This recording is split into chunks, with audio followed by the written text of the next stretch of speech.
What's up, everyone? It's Nathan Modern from Modern Games, solo developer. You can check out Invictus, Haunt and Seek, and Hockey Plus on the MetaQuest store if you have a Quest.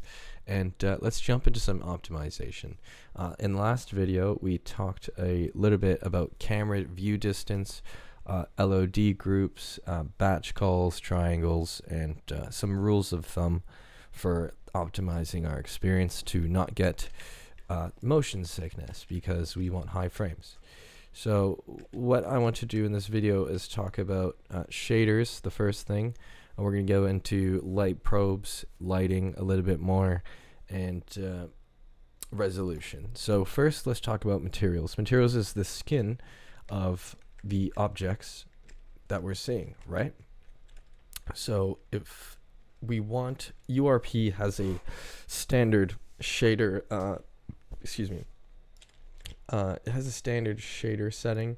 So if we click even one of our objects and we see in the mesh render setting here, we drop down materials and we click materials, we can find pretty much where the most of our materials are located within this template project. So I found these, let's go here, interact with. Okay, so I found a couple of things. Let's go cube, fabric, and green. Okay, this is the settings of our material, which is what we're looking at, which is what the camera is processing in the GPU, CPU. So the shader is the calculator, essentially, or the equation that's being sent to the calculator, right? So if this equation or if this entity right here has less for our camera to calculate, then we're going to have a better time, right? So there's some things here. If you click this drop down that says shader, universal render pipeline over here under UI, you can see that our shader is set to lit. If we select simple lit, it will reduce the amount of settings that we have here. Now, it will reduce the sheen quite a bit. It takes away the metallic mask, but it doesn't mean that it's not completely fine. So this, it says shapes interactable,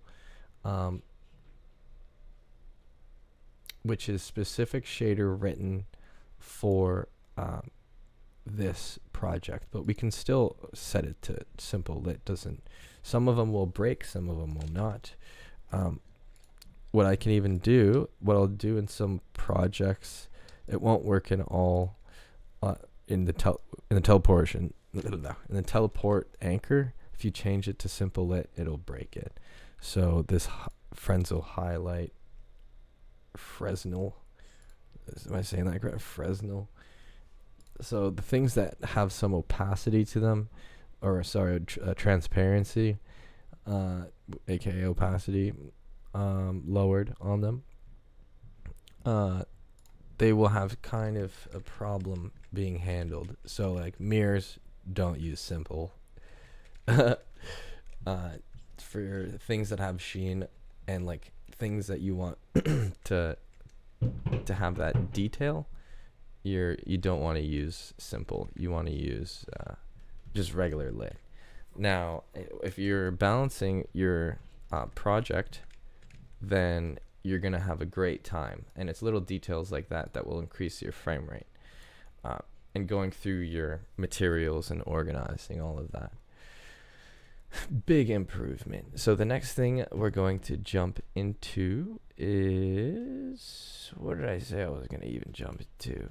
Lighting. So this scene has lighting already in it, which is great. This thing called a light probe group. You can see that there's these little dots that make a cube that surround our area. So I've turned off the lighting, but this is, if you're going to use lighting, you're going to use a light probe group. In Unity 6, there's adaptive probe volumes, which can be adjusted in the URP settings that was in the last tutorial. So just make sure you adjust those settings according to what you have in your own URP settings. like light probe groups won't work with adaptive probe volumes and vice versa. So you can see that we have some settings here. We actually have a light probe group tab over here in our scene view. We can add probes, select them all, and duplicate them and move them around, as you can see. So if you want a more detailed shadow information and lighting information, you would add more probes, and that will then be able to be adjusted and calculated with, when we go to, like I educated everyone in the last tutorial, that's why this is part 2, the window rendering and lighting tab. It will be able to bake our lighting settings, right? And in these lighting settings, we can adjust the quality, and we can we want to set all VR games to non-directional light maps, and we can go ahead and bake our light probes that we've gone and put in there. So if you have more light probes, I would suggest lowering the size, so that way the actual headset, the light map size, so that way the headset could handle the information that you're even sending to it, because I've definitely ran into some issues. So you just want to balance that and make sure you're doing things in balance, right?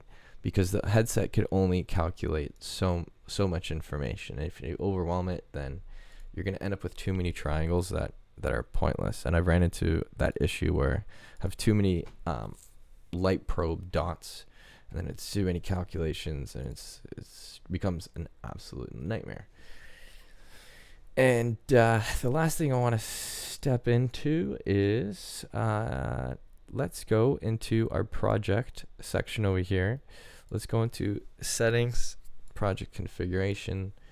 Let's go to performance URP config, because that's one that we're using, and as you can see, it has Android in the top. So we're back in this URP configuration setting. Let's turn on LOD crossfade. Let's turn on, I like to use Bayer matrix over the blue. That's one thing. Let's turn render scale.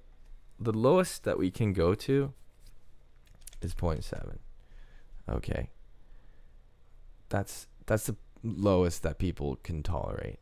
Now, I've gone to 0.45. I've gotten away with it, but it generates negative reviews. And then if you're going to do this, you should use ×4 MSAA filtering.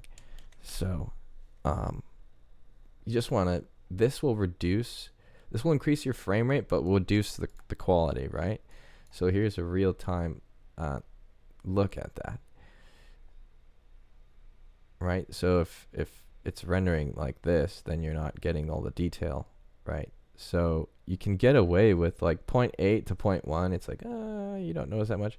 In virtual reality, the screen is right in your face. You kind of want to get the most detail, but Gorilla Tag is worth over $100 million, and I'm pretty sure that's like an N64 graphic game. I'm not saying the LOD, the level of detail on the render scale, is at 0.4, but you know, it's interesting to test an audience and see what they like. Another thing is reflection probe. If you're going to do any like mirrors or things with sheen on your lit shaders, you want to throw a reflection probe in there, and you can also bake those settings. I wouldn't use 1,000 on here. I would use 50, depending on, you know, your reflection area. You don't need to go so far. And just thinking like that and with those things in mind will definitely increase your frame rate and optimize your experience on your headset and your game quite a bit more. So thanks so much for watching. That's optimization part 2, and subscribe, share. Until next time, peace.